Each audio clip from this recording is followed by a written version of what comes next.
Good. Hello, everybody.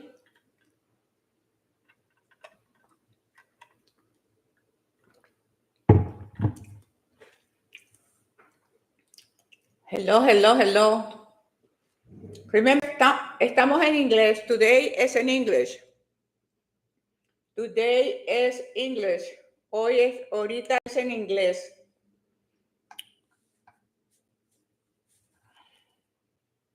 Hi. Happy New Year. Happy New Year.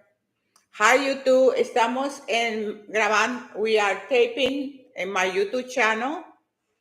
We are doing Facebook and, of course, in Instagram. And today we're talking about the challenges overcoming your comfort zone. This is what we are talking about today. So good afternoon. Hello, everybody. Happy New Year. Happy New Year. We have a great content for today. This content, I did it also in Spanish. It's in my YouTube channel. Welcome, welcome, welcome, welcome. Are we ready? Are we ready to go?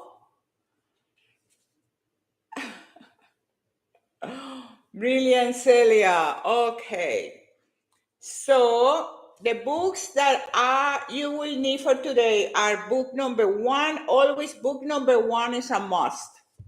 Good afternoon. You are beautiful every day. God bless you. Thank you, Jan, Jota, and Carlos. The books that you are going to be needing, of course, book number 1 is a must. You have to have book number 1. And then for today, we have book 6 and 4. 6 and 4. And the subject for today is about comfort zone. And we are in a new year, new beginning, new time, new moment.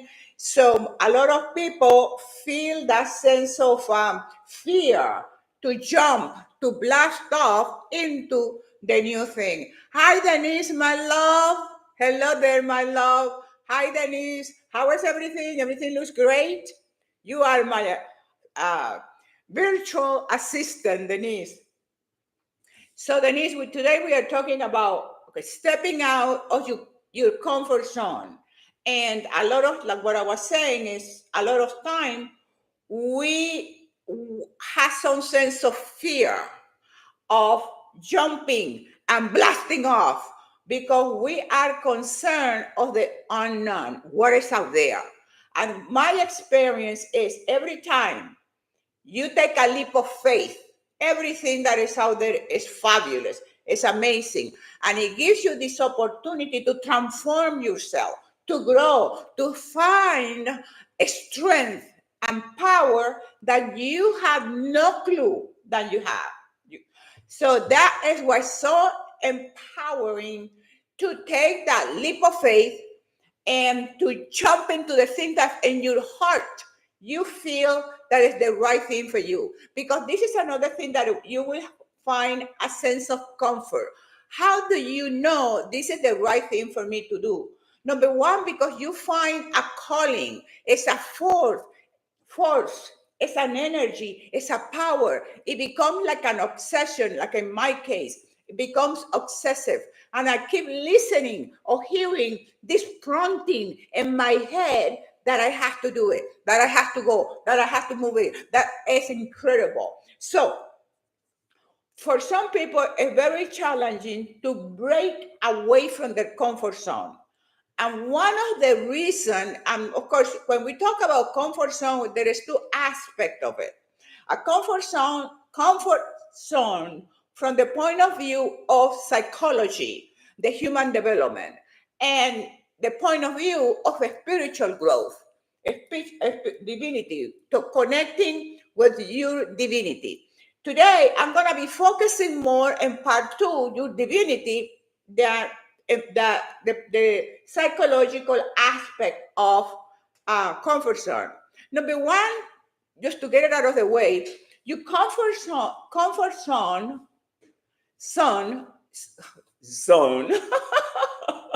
Here I go with my English. It's based on your self-image. Based on your self-image, you are going to make that leap of faith.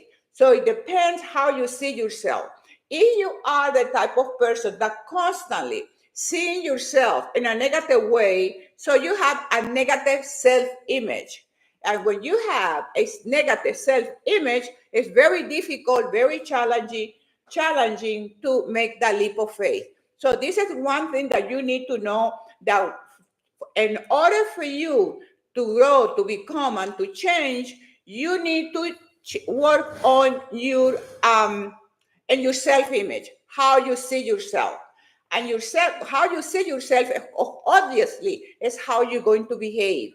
You behave the way you see yourself. If you don't see yourself making the changing that you want, then you're going to be stuck forever there. So that's one aspect. Another reason why people um, have issues getting out of their comfort zone is because nostalgia. Nostalgia. I love that word, nostalgia. And that is that you can never, and when you feel that sense of nostalgia, that you want to go back to something that it used to be, you know, in your own personal experience, that you can never, ever, ever go back with what you used to be. You know the same person, and we go into that a little bit more. You can never truly go back to the person you used to be. Remember the way we were? Remember that movie, The Way We Were, Barbara? So you can never go back to the where you were. That's an impossibility.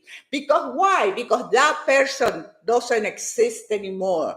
The person of Josefina from last year, she doesn't exist.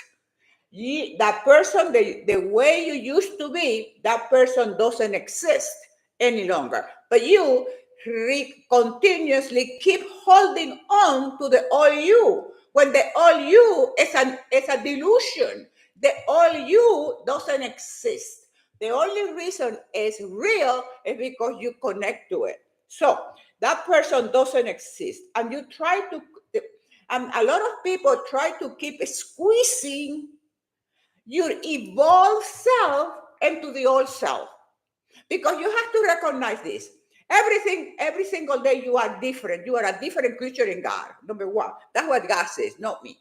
So when I try to squeeze myself into the Josefina from last night or last week or last year or 500 years ago, it's an impossibility, because I cannot put my evolved self into the old box. Okay, so you have to start thinking out of the box. You have to start thinking beyond the boxes. So you cannot squeeze yourself into the old you, because you no longer exist. Let me give you an example. Let's say I go back to Venezuela, or you go back someplace else. And when you go back to the city you were born, or you go visit old friends or old experiences, it's never the same.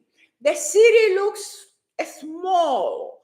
The people, you don't have any connection. You know them, but you don't have any intimate connection, because you guys are different. They had different experiences. I'm sure they have had different experiences. So you try to fix yourself into that situation, and you don't fit.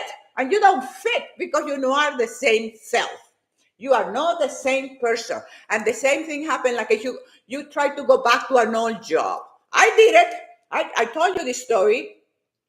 When I moved to Florida, I said, oh my God, the fear comes to you, and you start thinking, oh, okay, how am I going to make money? How am I? So I wanted a sense of security, in the sense that I was getting a paycheck, basically a paycheck, because it's not creating a life. It's just, in that case for me, was getting a paycheck. So what I did after I left Massachusetts, I was evolved. I evolved there. I wasn't that person there anymore. When I moved to Florida, Of course, I wasn't doing my seminars and my personal development program and my workshops. I wasn't to that personal development field. I was not into the teaching classes in a school. I was not a person for the classroom. I was in a different classroom. So what I did, based on fear, I applied for a position here in my town. Of course, because my credentials from Massachusetts, excellent, so I got the position. It was the biggest mistake in my life because I tried to fit myself back into the classroom. I didn't fit. It was horrific.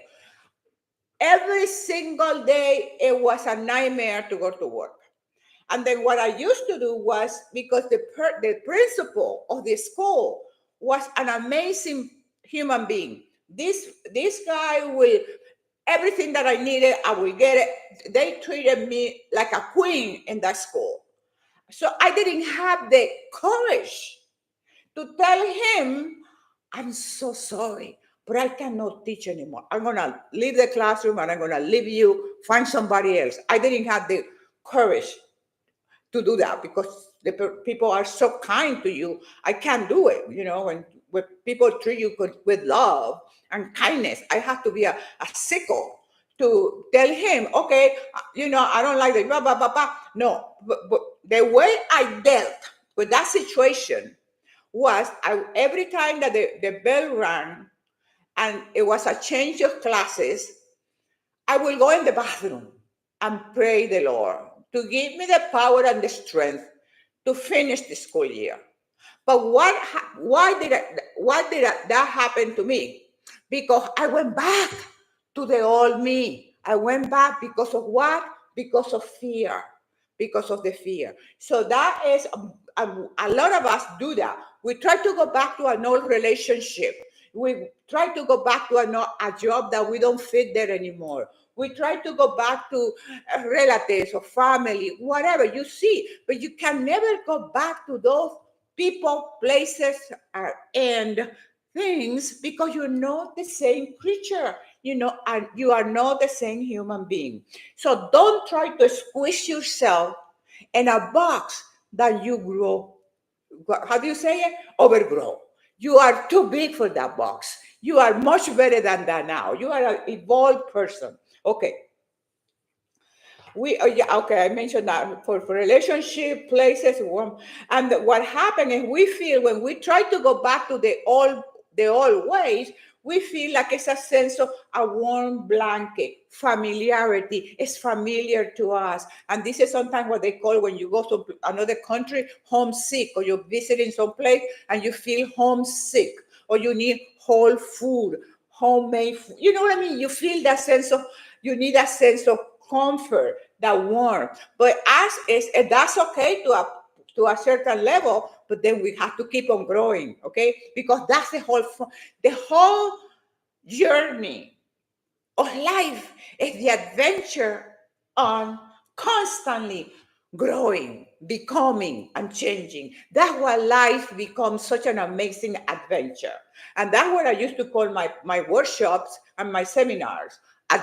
Adventures and personal development, because that's what life is for me. Life is like when you do that, when you take that position, then you don't have to be looking for heroes someplace. You read books of heroes and legends and all that kind. You are your own personal hero. You are living your own story. You are overcoming so many difficult challenges and situations and people and places, pa boom, pa pa pow, and then you become your own hero, your own heroine. So stop looking for heroes outside of you.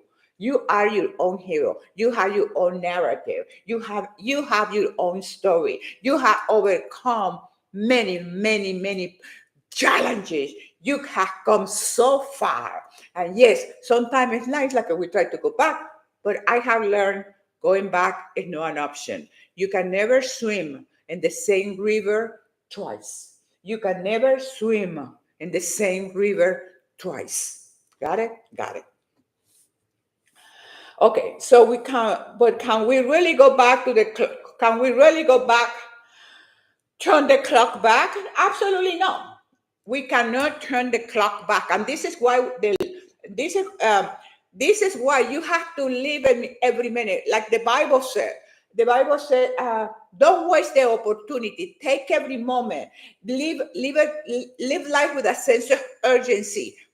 And God encourages you to have a sense of urgency and to live life to the fullest, because you can never take the clock back. Every hour we should embrace, every hour, every minute, everything that we will be doing this year. Every hour should count. Every relationship should have meaning. Every choice you make, that choice should be the choice that is taking you closer and closer and closer to that magnificent, splendorous human being that you are. Because you are. I know you are, because I am. You know what they say? It takes one to know one. Pow wow. Okay. The answer to this question, turning back the clock, is a resounding no.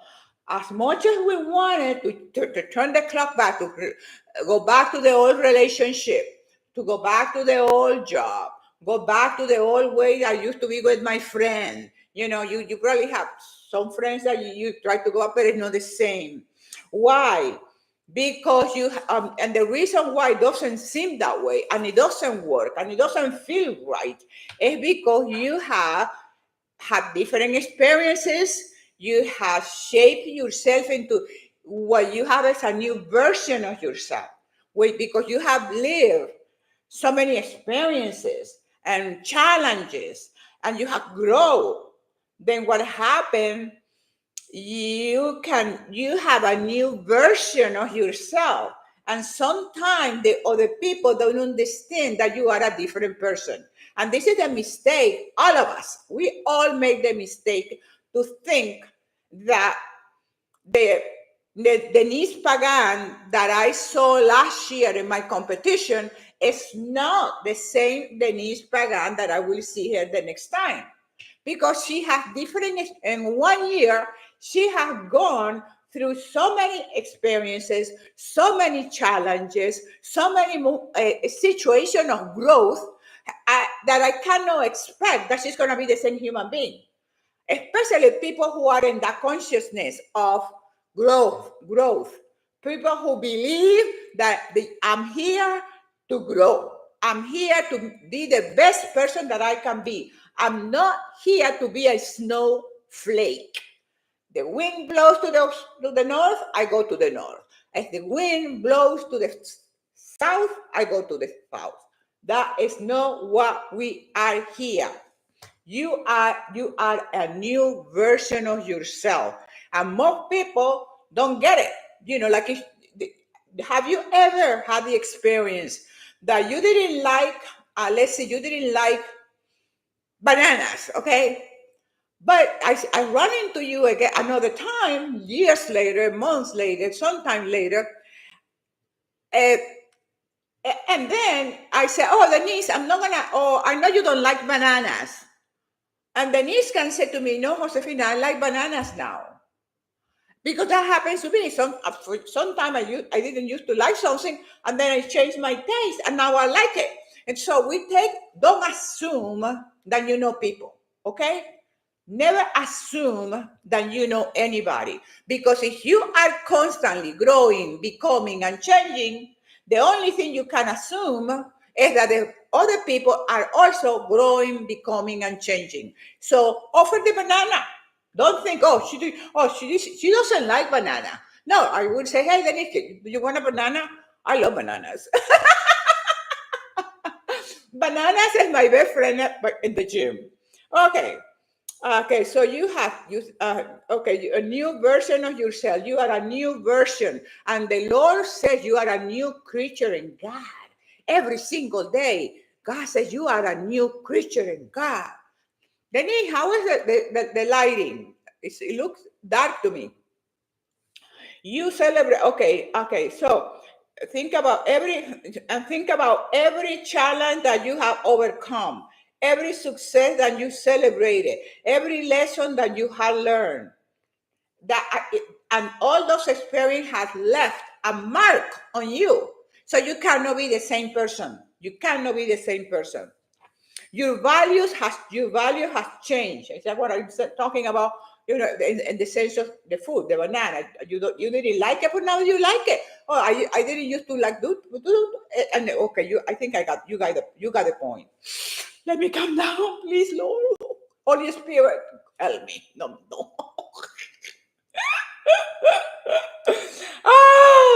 Yeah, they left their mark on you. Okay. The person you are today is not, I'm repeating this one, it's not the same person you were on those previous experiences, okay? It's not the same person. Okay. It's something that is very important. When you try to repeatedly force yourself into the old you, the consequences of that is frustration, disappointment, a sense of not belonging. So that's what happened when you try to be what you used to be. Nobody in the right mind should try to be what I used to be. Oh, I used to be that. Oh, I used to do. No, you are not. And that's another thing that I learned with my bodybuilding. When I started bodybuilding, the same person that competed in 2005, and I used to think that way, that I can have the same expectation for now. Absolutely no. Then I didn't have muscle maturity. Now I do.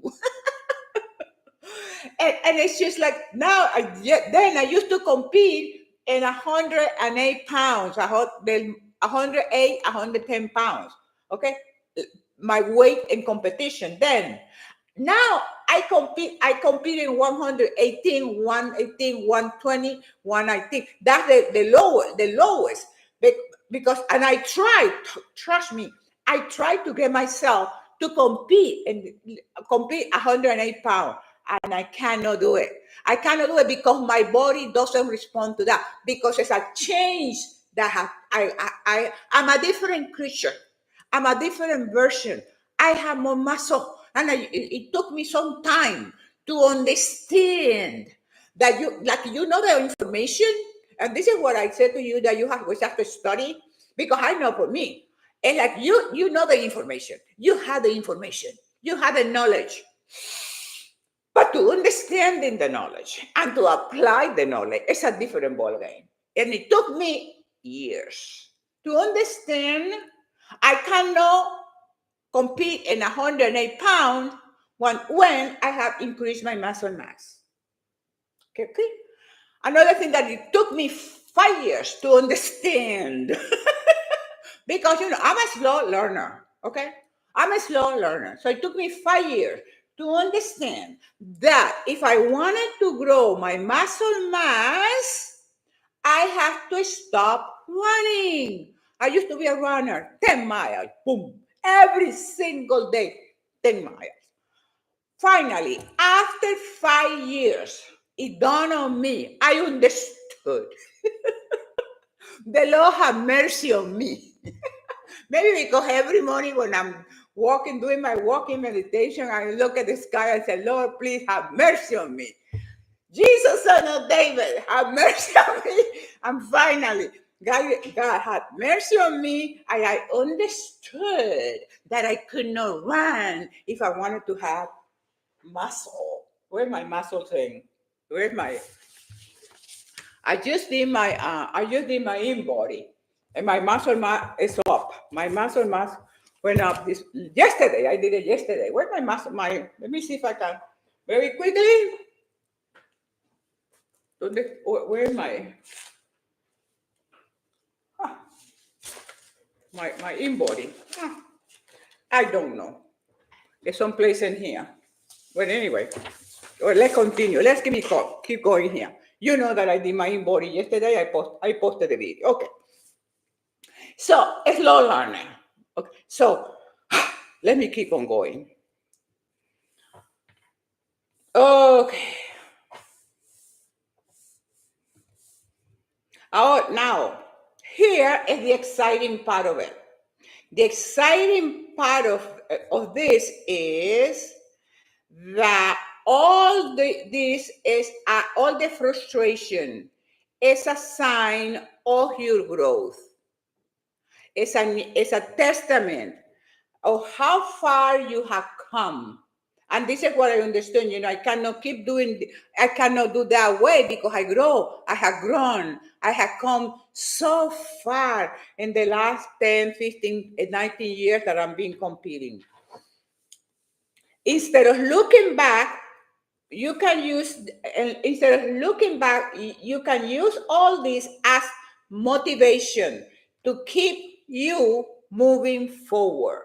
And look, and in exchange of seeing this like with frustration, what was the other word that I used? I mean, I like that word, dissatisfaction, then you can see that as an opportunity to motivate you to continuously keep growing and becoming. And this is once you change your mind that I will look at this. Okay, now I compete in 118 pounds to use that as a motivation to continue my growth, not to go try to go back to the old box because we all do that. And we do that in different situations. Okay. Take time to see this year. Take some time to see what situations in my life do I try to go back that I'm done with it, that I outgrown those situations, those friendships, those type of job, whatever it is, I don't know. But take time to do that and eliminate that, delete that, exterminate that, and kill them. Or praise. Praise the Lord and act. Jesus said to David, have mercy on me. Okay. Remember, your potential for growth okay, this is good. Remember, your potential for growth is directly influenced by the people you surround yourself. We all know this. Okay? The point is applying the information. Applying the information. And remember, you had book 6, and we're using today book 4 and book 6. These 2 books for today, book 4 and book 6, you find them in Amazon, and obviously everybody has to have book number 1. Book number 1 is like your Bible, the basics. Okay, this is your basics, and from this everything flows. So your potential for growth is directly influenced by the people you surround yourself with. What is the type of people you are surrounding yourself? How many best friends do you have? Okay, I talk about that in other videos, so I think you got it. You guys got it, and if you don't got it, you tell me. Exactly, Denise. In a moment, let me finish this because I have good stuff in here. I want to share with you all this stuff. That is why it's so crucial to seek out people who are high performers, people who will challenge you, people who will help you to become your best version, the best person that you can be, people who will push you to the new heights, people who will inspire you, people who can help you to chase your dream and achieve your dream and make your dream a reality instead of trying to go back to something that you are not. Ask yourself this question. Okay, ask yourself, who can I connect with to help me to grow even more? Everything that I have achieved in my life, it has been because I surround myself with the people who can help me. You cannot have people around you that are useless. And this is not about you using people. No, it's been selected with the quality of individual that you are around so that you can copy them, emulate them, see how they act, see how they do it, and then you can apply this information. That's how I got where I'm at. And in this book, in this book, my book number 1, in Venezuela, I will look at my surrounding. I will look at the family I came from. I would look their behavior. I would look what they were doing and achieving and doing and having, and I didn't like it. And I was smart enough. I had the enough wisdom to say that's not what I want for me. Some people are stupid. They see something that is not working, that the woman has been beat up by the husband. I had my aunt, my aunt Delia. We went to my grandmother took her car. My grandmother used to have a 454, a car, for a black and white 450, a year 54, 1954 Ford car. My grandmother get in her car and put the three of us in the back seat. So we're going to see my sister. My Aunt Delia was my grandmother's sister. Why? Because her husband beat the shit out of her. Her mandible, her jaw, mandible. This bone is the mandible. Knockout. Boom. I saw that. We went to my grandmother took her to the hospital, and then this same aunt used to have 10 kids. She had 10 kids, different dads. I grew up watching this, and the reason I'm telling you this is because you be smart enough that you see the other people make what they're doing, and if that is not what you want for you, if that is not part of your future, if that is not part of your destiny, then you walk away from there. You don't condemn, you don't criticize, and you don't complain. You only focus on yourself and let your success, let your achievement speak for you. That's how I done it. So that's the type of people you need to connect. As soon as I always wanted, because this is another thing that happened now years later, when I was working at Berry University. I always wanted to get my doctor's degree. That was one of my dreams. And it wasn't, one of my dreams. And I started working at Berry University, and my boss, Dr. Beverly Whiteley, she's a doctor, and she was my boss, and I wanted. And I asked her, and you know this story, you surround yourself with people who can help you. And what happened? I asked Beverly.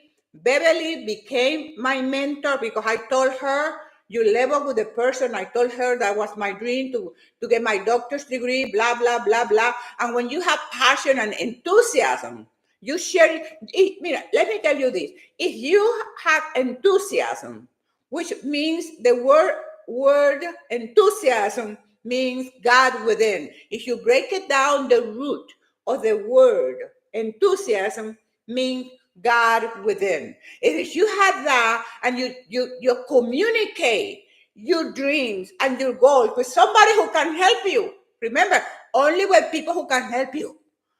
Immediately, she became my mentor. And that woman held my hand until I graduated. When I didn't pass my first comprehensive exam, that I needed to, because see, when I took my exam, the comprehensive exam to graduate, I was writing English just the way I talk. What a disaster. Of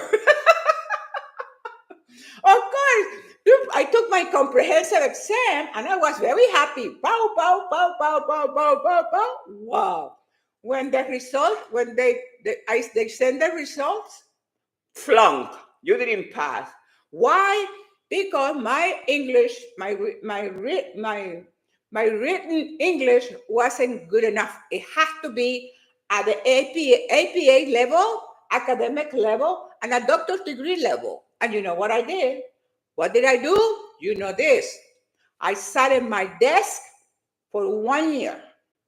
Because this is the thing. I asked myself, when that happens to me,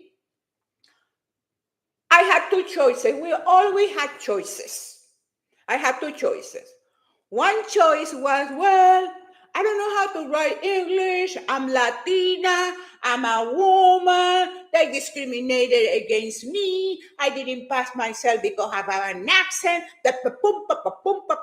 Okay, Josefina, become a victim. Is that what God brought you into this world for you to be a victim? No. Okay. What is the next choice? What was the other choice that I had? So I said to myself, okay, I spent 4 years going to school, driving from my town to Miami because my university was Nova University in Miami.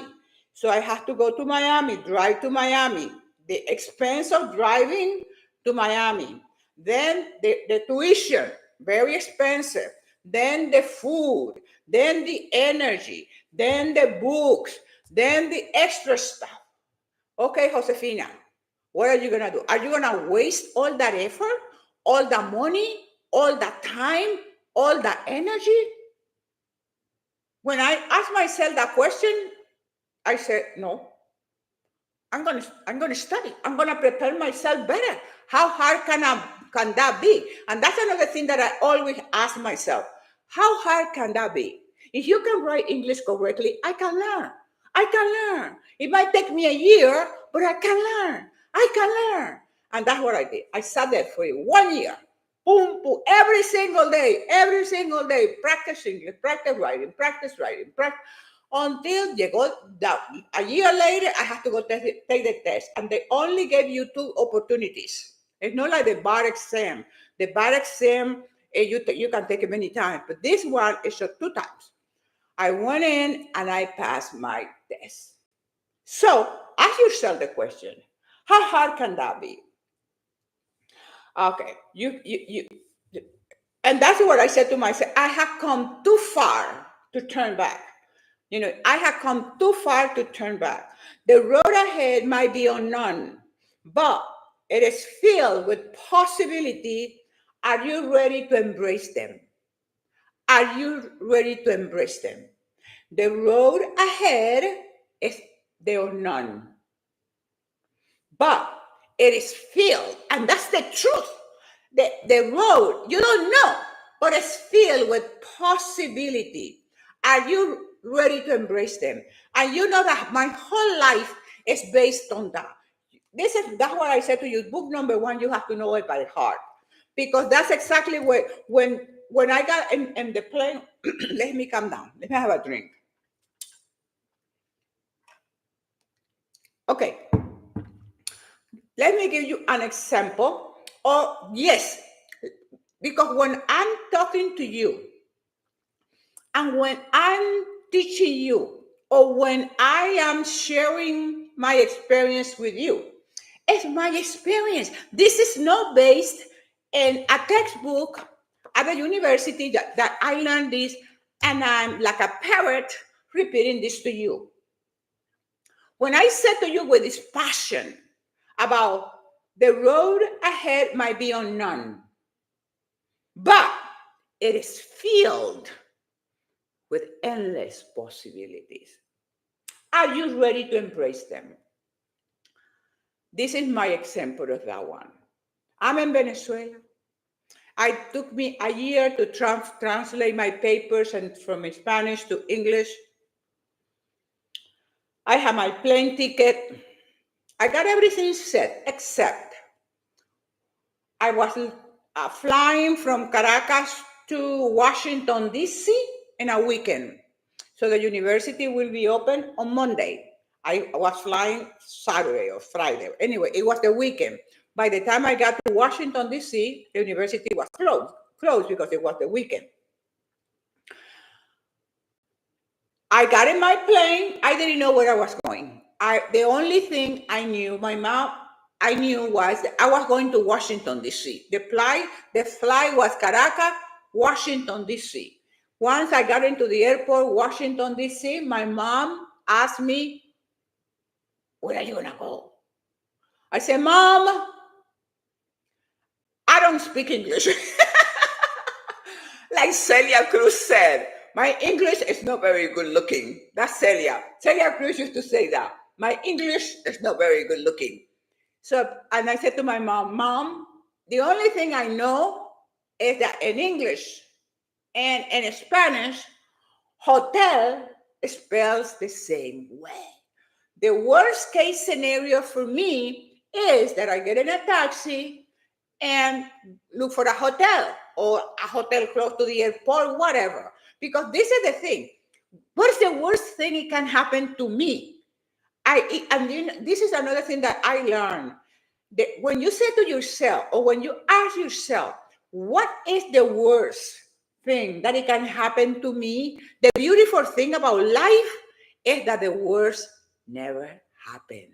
At least in my case, the worst never ever happened, because once you have the courage to fulfill your dream, to follow your divine guidance, when you know that you are guided by the Holy Spirit, the negativity and the worst case scenario never happen. It's just a test to see if you have the courage, if you have the power, if you have the courage. What was that word? A Joshua. God said, go, and I'm with you. So that's my, oh, okay, so let me finish there. So I get in my plane. Boo, boo. See, I'm so happy in my plane. At this time, I'm in my 20s.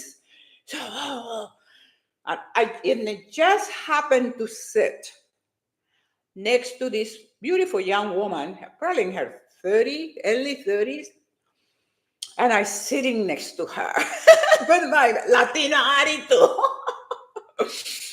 And then she looked at me and, yeah, what are you doing in the United States? I said, oh, I'm going to school. Oh, the point is how I communicated with her, because she spoke Spanish. She was an American girl, and she spoke Spanish. That's the only thing that she spoke. So when she asked me, I started telling her my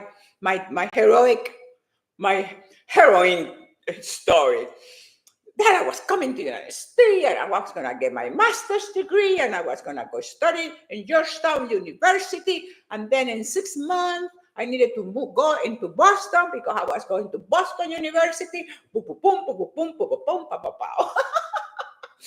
And la chica looked at me and he says, and where are you going to spend the weekend? And I said, I don't know. Yo no sé. And this beautiful angel said to me, you can stay with me in my home.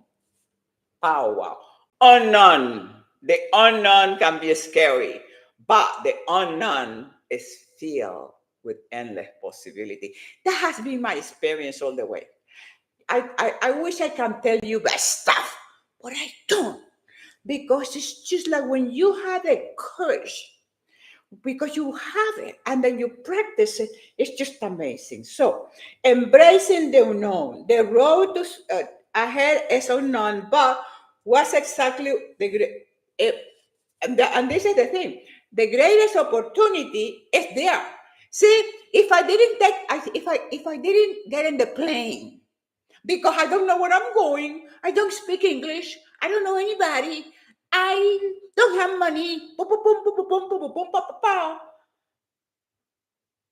I will miss all the opportunity, and the unknown. You find the opportunities to grow, to become, to change, to fulfill your divine destiny, to live your life awesomely. Stop the fear stuff.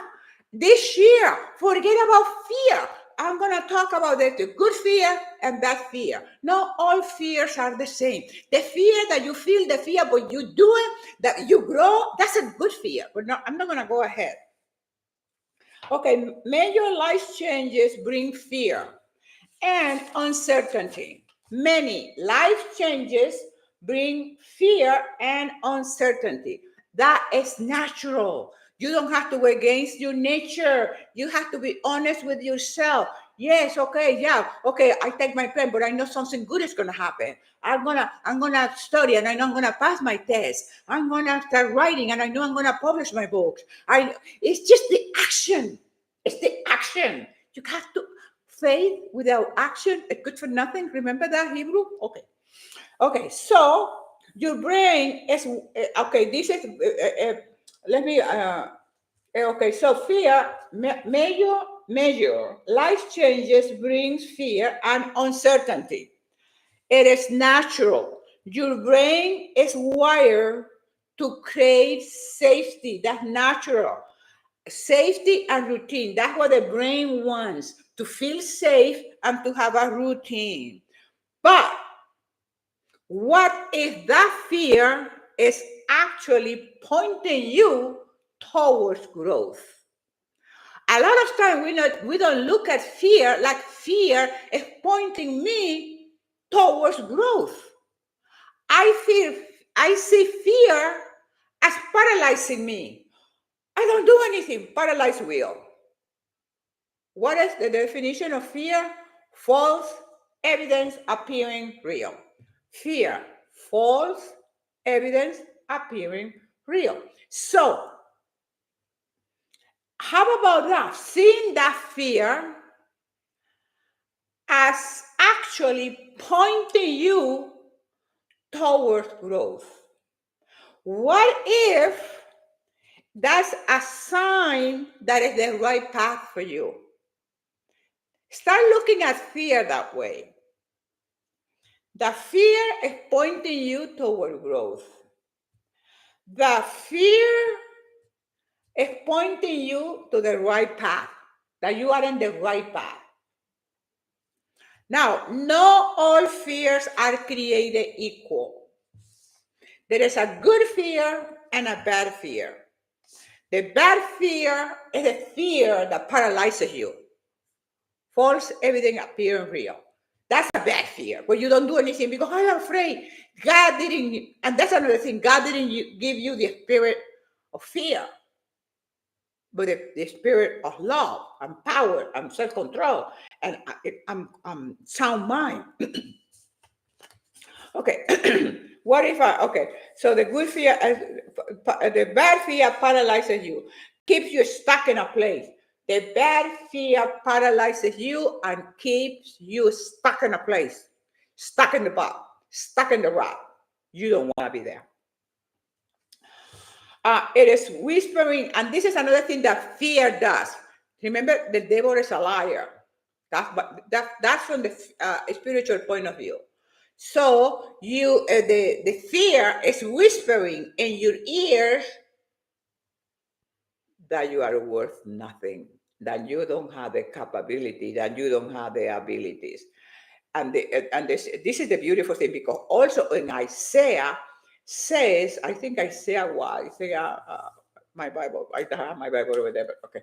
And Isaiah said that you will hear a voice behind you in your ear telling you, this is the way, walk in it. Which one do you want to hear? You want to hear the voice that says to you, uh, that says to you, you are you are worth nothing, and you don't have the capability, you don't have the ability, of the voice that tells you, this is the way, walk in it. Isaiah.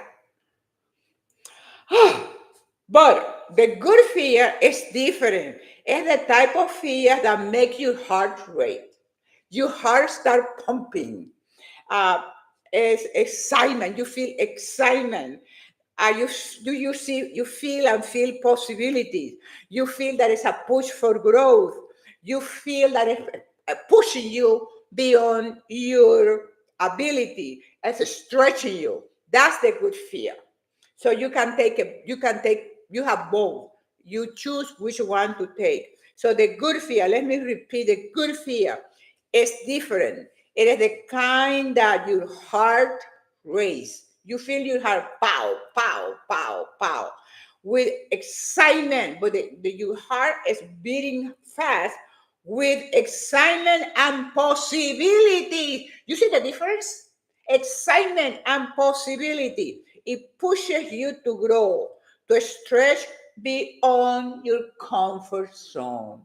The good fear will stretch you beyond your comfort zone. Think about the last time you feel truly alive.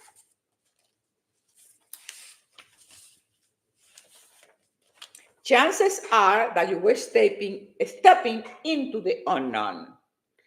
See, if you think about the past and you think about when were you felt alive, you were doing something exciting. Your heart was pumping. You were doing something different, and that is what that when you felt alive. Chances are that you were stepping into the unknown. That is where the magic happened. That is where you discover the strength you never knew you had. Let me repeat this because this is sweet. This is amazing. Think about the last time you felt truly alive. Chances are that you were stepping. See, when I'm telling you my vignettes, how excited I get? Because I was stepping into the unknown. And that is where the magic happened. Once I tell my story, she says to me, stay with me. Once I told my mentor, she said, I help you for your doctor's degree. Once I said to the person who will become my coach, I don't know how to do bodybuilding. Don't worry, I train you. And so on. And it goes on and on and on, like the song says. So the chances are you were stepping in the unknown. And that is where the magic happens. I know for me, that's why my life is so magical. It's so miraculous. It's a miracle every single day. That is where you discover the strength you never knew you had. Because if I would give up for my test, well, I'm Hispanic. I use the race stuff, okay? Because I don't know. Of course, I wasn't born here. I don't, whatever excuses. I'm stronger than my excuses. You have to become. You have to make up your mind to tell yourself every single day. When you're giving yourself excuses, you have to tell yourself, I am stronger than my excuses. I'm stronger than any excuse. You don't know how to write English, practice. You hungry, eat. You fat, don't eat too much. You tired, go to sleep. You want to have muscle, train. It's just like black and white, black and white. Okay. Okay, so yeah, I gave you some example. I gave you some example of this. Remember, the size of your fear often indicate the size of the opportunity waiting on the other side. And this is very beautiful. That to remember that the size of your fear, and look at my life, this resonates so much with me. That's why you see me, I get so freaking excited. Because to me, it's my life. The size of your fear often indicate the size of the opportunity waiting on the other side. What was waiting for me on the other side? And this is probably why a lot of time people will ask me, oh, have you ever felt fear? Because I never connected with the bad fear. I connected with the good fear, excitement, my heart beating. I'm going to do it. I see the possibility. Something as good is going to happen. That's the good fear. So that's why I never say, oh, yeah, I was afraid. But now, doing this therapy with you, I just found out that that's why I always say I never fearful, because the fear I experience is a good fear, if we want to put it that way.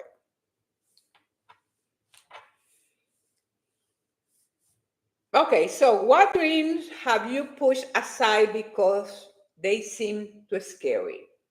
This is good, especially now, this time of the year. What dreams have you pushed aside because they seem scary? You had fear. You didn't want you, and a lot of time it's not the lack of resources, it's the lack of discipline and determination. And not the lack. I'm convinced more and more and more that it's not the lack of resources, it's the lack of vision. Where there's no vision, the people will perish. The lack of determination, the lack of saying, if I don't know how to write it, correctly, I'm going to practice until I get it. You're an intelligent human being. Remember, okay, to climb the mountain of success, you must let go of the past. We all know that. We cannot be looking back and trying to be successful. We are not going to spend time on this one. Your past experiences have shaped you, but they don't define your future. And this is another thing that people get stuck on it in their comfort zone, the past. Okay, your past, get it finally. Get it once and for all. Your past experiences have shaped you, but they don't define you. They don't define you. Every step forward is a chance to redefine yourself. Every step forward is a chance to redefine yourself, to become the person you are meant to be. But how do you know which one is the right thing to do?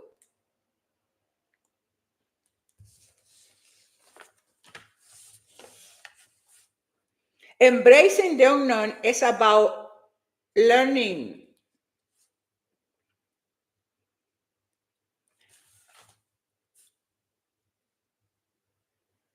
Embracing the unknown is about learning. Learning to spread your wings. Open your wings. Open your heart. And take the flight for the adventure of your life. Take the plane.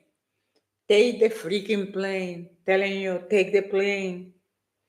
Because you are crafting, you are designing, you are creating your hero's journey. You are a hero, you are a heroine, you are the main character of your story. And it's easy for us to identify when we read the stories, the legend, and the stories, heroines and heroes, and boom, boom, boom, boom, boom, pa, pa, pam. You are living your own heroic story right now. You are living your own heroic. Is that right? Heroic? Heroic? Is that what you say it? You know what I mean right now.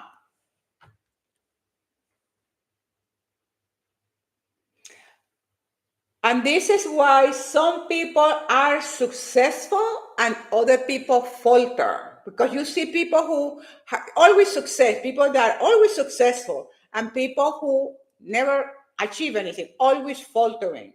Heroic. Heroic? Is that right? Heroic? Am I saying it right? I don't know why it doesn't sound correctly to me. Okay, so but you guys understand because you're smart. You have been with me long enough to get it. Lisa, I love you too. Okay, so there is a power for, okay. Okay, so why is it that some people are successful and other people always in a state of mind of faltering? Always, nothing works for these people. It is what is called the hero's journey. You have to have the mentality of a hero, heroine, heroic. You have a beautiful true journey. You call it anything you want. I think Joseph Campbell has the myth, the power of the myth. Joseph Campbell has an amazing book. Oh, no, wait. But anyway, and they talk about the myth, talk about a lot of myth and Joseph Campbell book. One of Joseph Campbell books, Hero's Journey. Yeah, the Hero's Journey. Yeah, take the hero's journey because you are your own hero. See yourself as a hero's journey. Thank you, Ria. I love you. There is a power. Okay, so and because that when you start see in the beginning, I told you that the comfort zone is based on your self image, and if you change the old self image for the heroes, the where is she journey, hero's journey. I'm making sure I say it right, Ria. For instead of that. instead of seeing yourself like you're good for nothing, because remember, your comfort zone is based on your self-image. If I start seeing myself as my own hero, my own heroine, I accomplish things. I have overcome things. I have be a lot of challenges. I have done things. Start cultivating and giving you the appreciation of the thing that you have done, and you start building on that instead of belittling yourself. Instead of saying, "Well, I'm a failure." Boom, boom, boom, boom, boom. No, absolutely no. Take all this. I call private successes, individual successes. Those successes are nobody sees. Personal success. No, no, I have a name for it. I don't know. I don't know if Denise can remind me what is it I call. But it's your private successes. But I have a better expression than that. And a private success is the thing that you do that nobody knows. Like I had an amazing workout today by myself. I didn't finish until I was done completely. Those are personal successes. Personal successes. You build on your personal successes, because those personal successes every single day you're building a cathedral. You're building an amazing Notre Dame as you build every single day personal successes that nobody knows them. But it's your accomplishment, and you build on that. So you're your own hero. I'm my own hero. I love myself. You know why I love myself? I love myself. I respect myself. I value myself. I give the best to myself. I treat myself right, because I know what I do in the privacy of my own head. Like the Bible says, you have to have integrity within your own house. And when the Bible says you have to have integrity within your own house, it's here, how I live. Because I can come here and tell you this, and tell you that, and tell you this, and tell you that, and it's all a bunch of crap. It's a lie. But the devil is a liar. No, absolutely no, because you won't have the convincing, the passion, blah, blah, blah. Okay, so you have to start your hero's journey. You imagine your life as an epic story. Imagine. I like you, and this is another thing I like when the people make caricatures of me as Wonder Woman. I have great, and now artificial intelligence and Instagram has an app that you can go and you create these hero pictures of yourself. I love it because I see in my private life, in my private self, in my private head. That's how I see myself, as my own hero. I know. Imagine your life as an epic story with you as the main character. Every challenge you face, every setback you encounter is part of your narrative, part of your story. And this is the beautiful thing. Look, all the things that I didn't, I had to take my test, I had to do this, I had to do that. I tell you that stuff, but it's a part of the growth. I don't see it as suffering. And this is another point that I never identify myself with the suffering. I suffer. No, all that stuff has been a part of the growth. It's part of the narrative. It's part of the change. It's part of the becoming. It's part of the being it. It's amazing. And this is where you start changing. The whole thing about life is perspective. If you change your perspective, if you see everything negative, you need to complain. You need to complain, then you're gonna have everything stinks. Okay. Fortunately for me, I don't complain. I'm the type of person that I see the solution. I know I'm here temporarily. This is gonna pass. All these too shall pass. Boom, boom, boom, pa, pa, pa. Okay, where am I? I'm lost now. Okay, let me see. Okay, the hero's journey begins with a call to adventure. It is that moment when you feel that the present reality is not what you want. And when that the journey starts the moment that you recognize that the present reality is not what you want. The current situation is not what you want. That is when the journey starts. When you recognize that I don't want this anymore, and that applies with job, relationships, people, friends, because what they no longer fulfill your needs. They are holding you back, and a lot of time we have in situation just because we afraid to offend, and it's gonna get mad, and it's gonna get offended, and it's not gonna talk to me. And you have to reach the level of maturity that if you are in mature relationships and you tell your husband, I don't want to go out to eat because I'm planning on competing in 5 weeks, and he gets pissed, that's his problem. Had nothing to do with me. I'm not gonna go out eat because I have my goals, I have my dreams, and I'm gonna compete.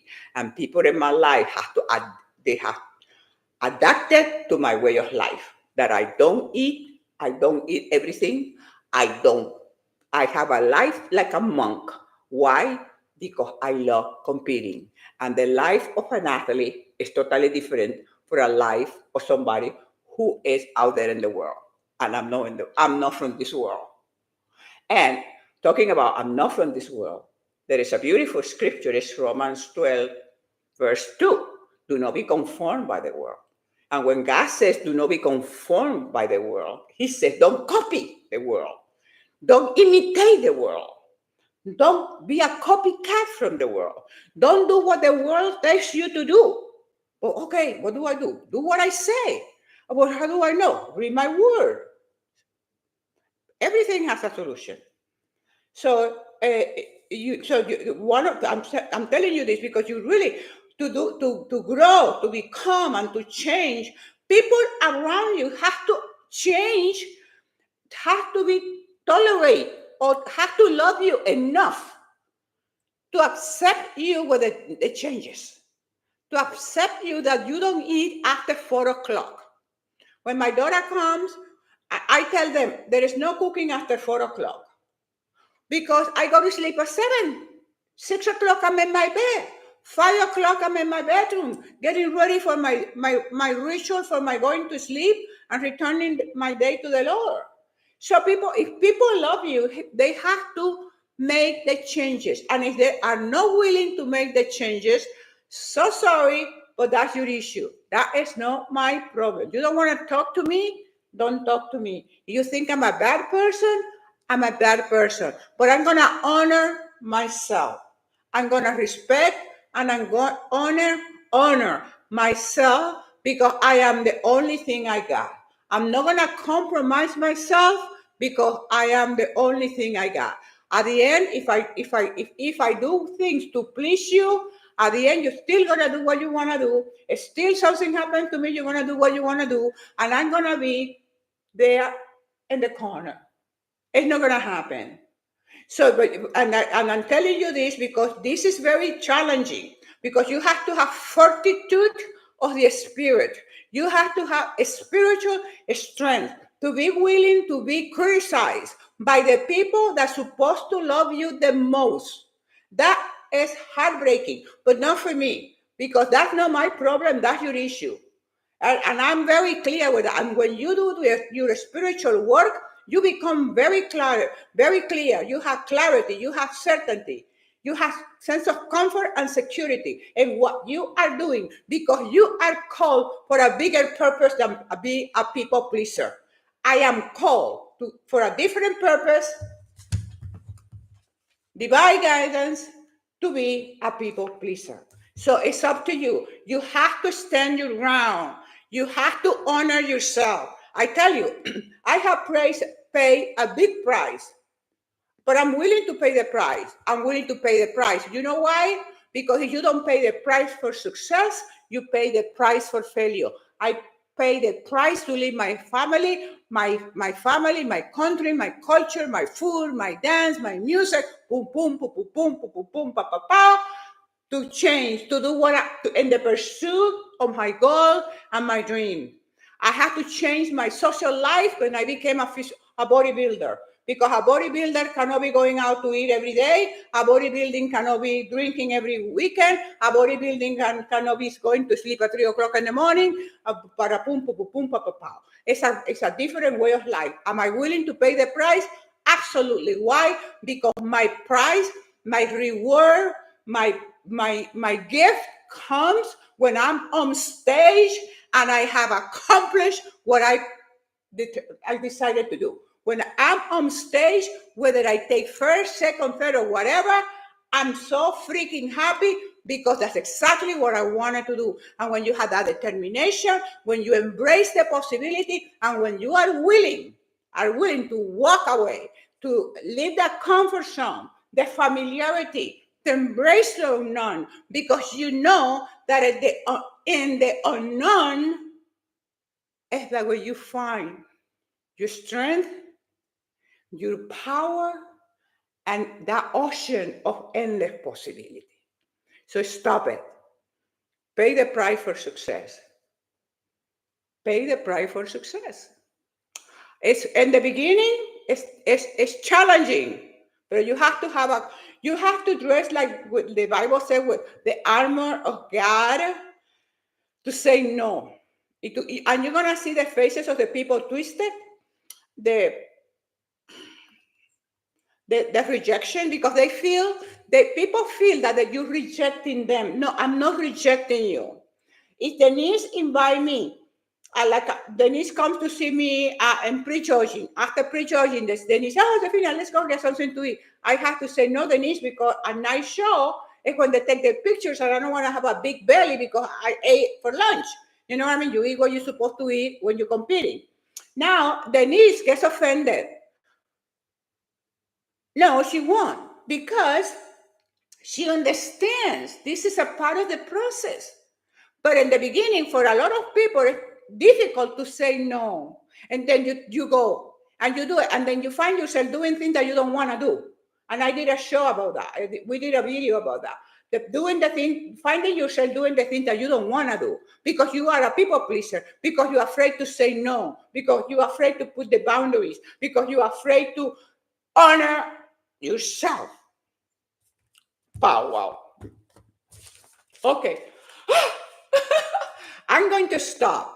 And I'm going to read amazing, sexy baby. So sexy here. Thank you so much. Some Latin people don't understand when you act the age. I don't care. Amorosa, I don't care. I don't, see, I don't care if it's Latin people, European people, because I'm from the kingdom of God. I'm not in this world. I'm here, but I'm like, you are in this world, but you're not from here. I'm visiting here. So really, I mean, people like me.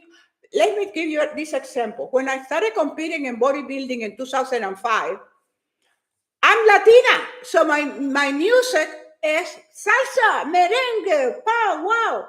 So I could not play American music, rock and roll. I wasn't raised with rock and roll. I had to honor my identity. So I took the chance. So I came out doing merengue, salsa. And you know what? Because I honor myself. I dare to be different. I dare to celebrate my own identity. I became the most famous woman in bodybuilding because of the salsa music. Every time I walk into a competition, people get excited and they come to me and say, I can't wait for tonight to see you dance. She put a good show because you dare to be different. I'm not going to compromise myself because people don't like me or people think I have an accent or people, I don't care. This is the freedom. This is total freedom. Total freedom. I don't care if it is my culture, whatever, they have to get over it. Because you know what? I don't care. It's amazing. It's fun. It's fun. It's fun when you live your life in your own terms. When you live, you don't go doing harm to anybody. You live your life with dignity, honoring yourself. You know that honor. Oh, I'm going to play rock and roll. And it's not my music. I will be so freaking fake.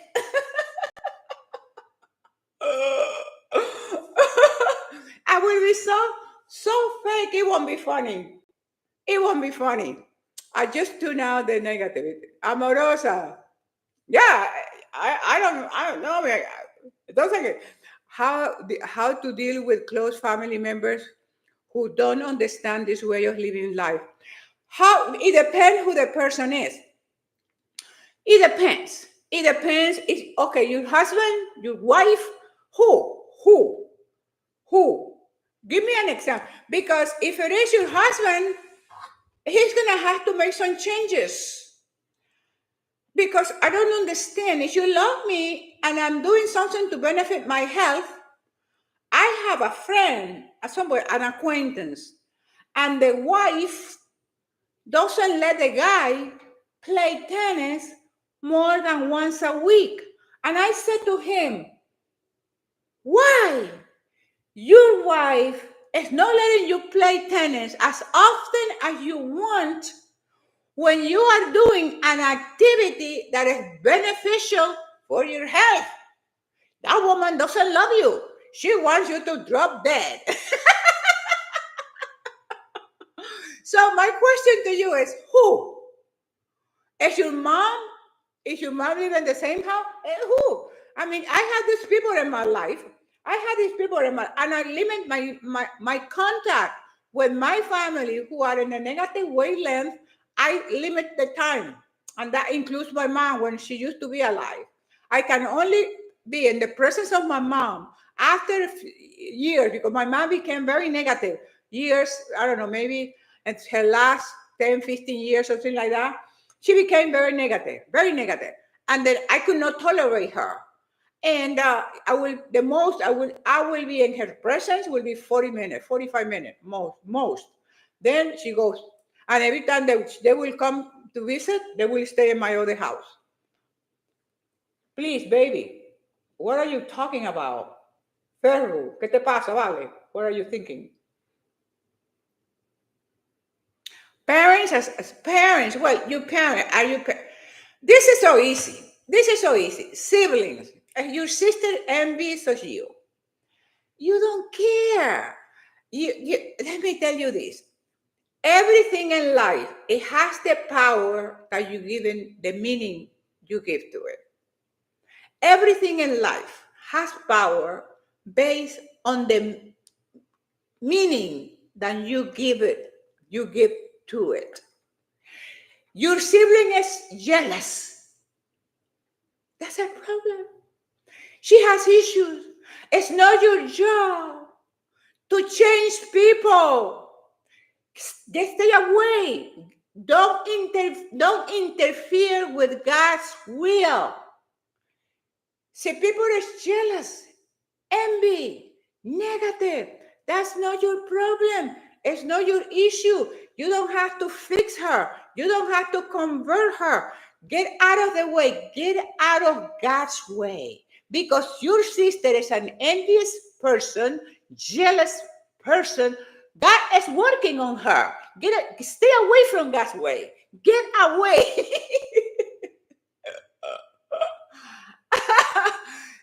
Okay, so your parents are gonna be your parents. The Bible says, honor your mom and your dad, and you will have prosperous life. Respect them. My grandmother used to tell me, read my book number 1, Amazon. Josefina, you have to get married because an old maid, whatever. My grandmother had her opinion about my life. I never replied back. I never offended her. I never insulted her. But I knew I wasn't going to do what she's telling me to do because I wanted to go to school. She used to tell me, how long are you going to study? You need to get married. You're going to be an old lady. An old lady is ugly without being married. Papa pum, papa pow. So it's up to you. It's up to you. You respect them. They have their opinion. It's their opinion. Get it in you. You don't have, when you work on yourself, you don't have time. You don't waste your energy about what your parents are thinking or your sister is doing. You don't have time for that. Focus your energy, focus your time on being you the best person that you can be. You be the best person that you can be, and you see the change on people. You see the change of people. People around me have changed. They respect me, they value me because they know I'm serious and I'm not going to jeopardize myself and I'm not going to compromise myself because of your mediocrity. So you develop your plan. You know your parent. I knew about with my mom, and that's the same thing with everybody. You know,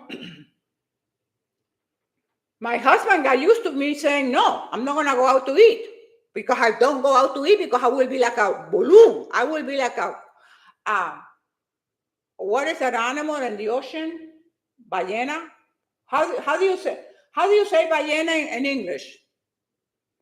Yeah, mom. Let your mom has a history. When you look at people and their negativity and their complaining, you have to understand it. We have to have some kind of uh, kindness.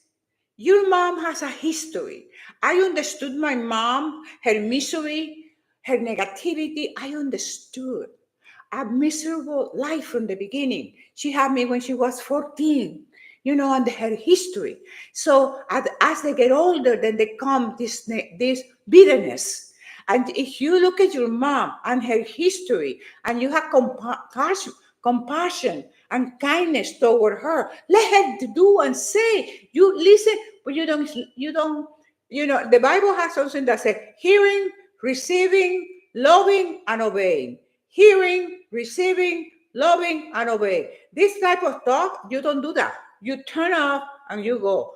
So it's up to you. It's up to you to be proactive. You allowing all this negativity to suck up your energy, your psychic energy, your spiritual energy, your physical energy, and you concentrating in your sibling and in your mom. I will tell you this: focus on yourself, and you see the changes. Once you focus on yourself, once you become the best human being, once you practice kindness and compassion, you see the changes of the people around you. People around you have changed. People respect me. The close people, the people that will take a no for as an insult or rejection.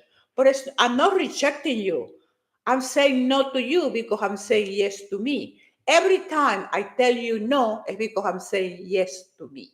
And I'm going to keep saying yes to me because I spent my last 50 years or at least 40 years raising a family, serving other people, being a mom, being a professional worker, being a wife.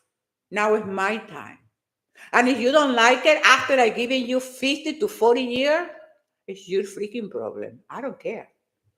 If you want to leave me, go for it. It reaches a point of freedom. If once you work on yourself, you reach a point of personal freedom, total independence from what the Lord says. Do not be conformed by the world. Do not be conformed by the world. Why God says to us in Romans 12:2, do not be conformed by the world. Don't be imitators. Don't imitate the world. Don't copy the world. But be transformed by the renewal of your mind and your attitude. You constantly, every single day, have to renew your, your mind and your attitude. This is no once a week deal. This is every single day. You become the best person and you see the changes. And if they don't change, the minimum that it will happen is they respect you. They respect you. And the respect is something that you earn. It's something that is not given. You earn the respect. I walk in my gym and people respect me. They're going to use a machine close to me. First, they ask me, are you there? Are you using it? I was in the bathroom today and I was all done. I was just getting, finishing. And this lady walks in. She said, "Oh, are you using this?" And I said, "No, I'm done." I said, "I didn't want to go ahead of you." People respect you because you earn it. Because I go to the gym with a seriousness and everything. My profession, my career as a teacher, as a professor, as a TV host, everything, everything. Okay, questions.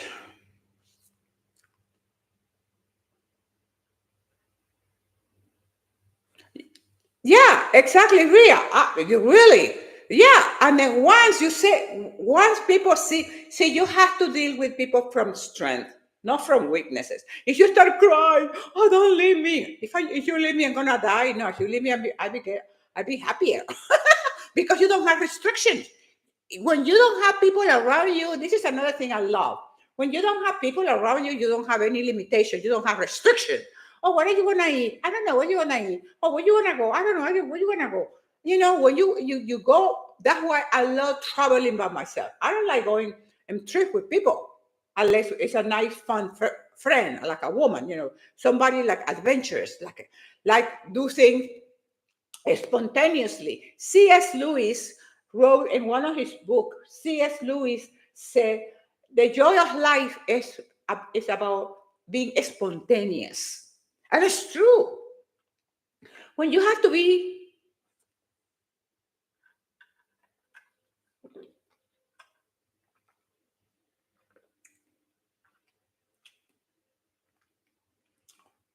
exactly, Denise. So let me tell you the last vignette, and we're leaving. And I there are some questions. You want me to tell you my last vignette, or do I read your comments or answer your question? I want to know. Thank you. I started realizing the jealousy, and now you are clear. Okay, Carol. Yeah, absolutely. You have to compromise a lot when you are with other people. Exactly. The more people, yes, totally. Yes, because Carol, what happened is people don't, because it's subtle. People don't recognize that when you are constantly around people, you have to do, you have to behave according to the rules of the group. So the more you are into these groups, I never was a group person, never in my life. And I didn't know why. Now I know. When you are in a group, you have to conform to the group. And the more you do that, the more you lose your individuality. The more you lose your identity because you constantly doing the group thing. So sometimes people say, "What happened to me?" They don't know who they are because when you're absolutely right, the more you are in a group, you have to conform to the rules. You have okay, well, no, so, you know what I mean. It's just freaking crazy. I don't. That's why. Okay, yes, please. The vignette, Marta. Marta wants me to tell the vignette, and this vignette is about being spontaneous. That's about what C.S. Lewis talks about. Joy. The joy of life is about being spontaneous. In my first trip to France, we got to France at the airport. What is the name of the French airport? Look, I forgot the airport in France. So I went with my friend Mary, my best friend when I was in Boston University. She at that time she was my best friend. She helped me a lot. Boo, boo, boo. So Mary and I, yeah, Denise, we went to France because she loves French and I love French. One of my dreams is to go to France, stay like 6 months, and learn my French. Get good at decent with my French. So we get to the airport. Dallas, no, no Dallas. Okay, the name just popped in my head. Okay. So so Mary said, "Well, let me call Mary." Well, at that time was payphone, pay phones. You have to go to the payphone, make a phone call to call a hotel, to go to a hotel. And I'm thinking, why call? Why? So she's very American, Latina America. My friend Mary was from Hawaii. So I convinced her, no, Mary, let's take the suitcases Let's take the train. Let's go to Paris. And when we in Paris, we find a hotel and she was adamant about calling, finding the hotel so we know where we're gonna go. So because she was more structured than I am in that sense. I'm a structured in different areas, but in the traveling and having fun, I don't plan those things. So she followed the lead. So we got a suitcase, they got on the train, boom, boom, went to Paris, walking the Champs-Élysées, walking all the streets, looking for a hotel. It was fabulous. It was phenomenal. Because to me, it's spontaneous. It's just the fun of it, because the ritual, I leave my ritual for something else. But when it comes to traveling, and we had a blast. But the point I'm telling you is just about, she wanted to destruction, calling so we know to know where we're going. No, we don't have to know where we're going. We just take the suitcase and take the plane and go to Paris and start knocking at the hotel. And we get a great hotel. You have a compromise a lot with, yes, Carol. How do you sustain your momentum of excitement and the unknown? Because of the unknown, what gives you the excitement is the unknown. Think about it. It's the other way. When you imagine the unknown, that's where the excitement comes. It's not the other way around.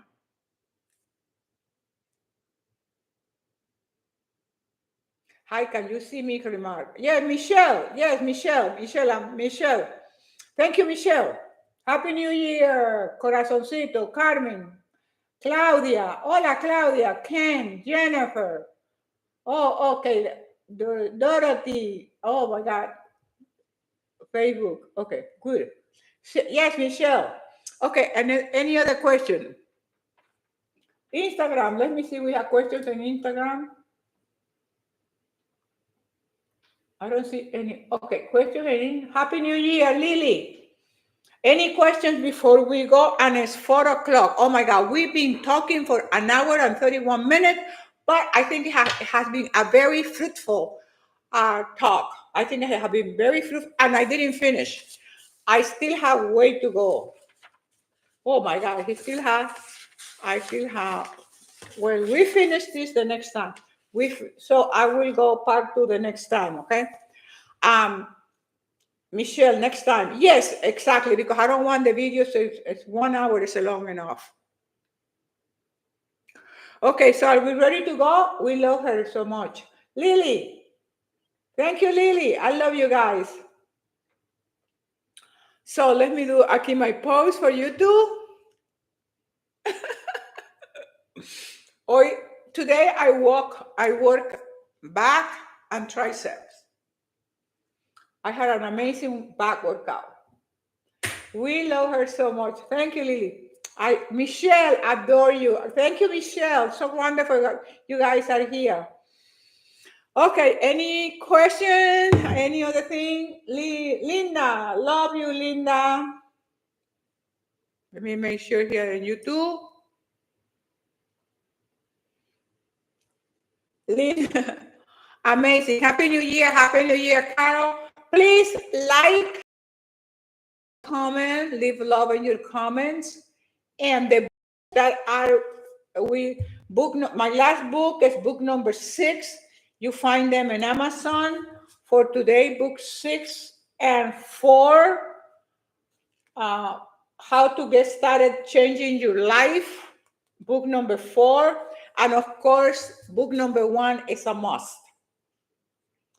Linda, on fire. Yes, Linda, I love it. I spontaneously came into this live. Mucho gusto. Oh, Ria, that's amazing. Welcome to my channel, Ria. I noticed that the first time I see you. But thank you so much for joining. And we do once a week, Thursdays, and Tuesdays I do Spanish. You should speak Spanish on Tuesday and English on Thursday. And I'm gonna keep it in the afternoon because I was moving in the morning, but it interfering with my workout. And I started noticing that. I said, no, nothing is gonna interfere with my workout. So I keep it Thursdays 2:30 and Tuesdays at 2:30. And Sundays it's open class. It's open. Okay?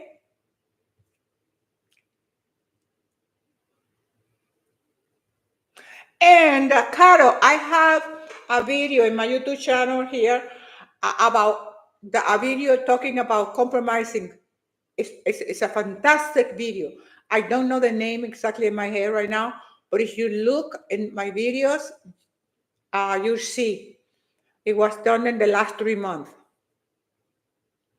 Caro, okay, afternoon is better. Yes, yeah, exactly. Because it's like interfering with something that is sacred, my workout.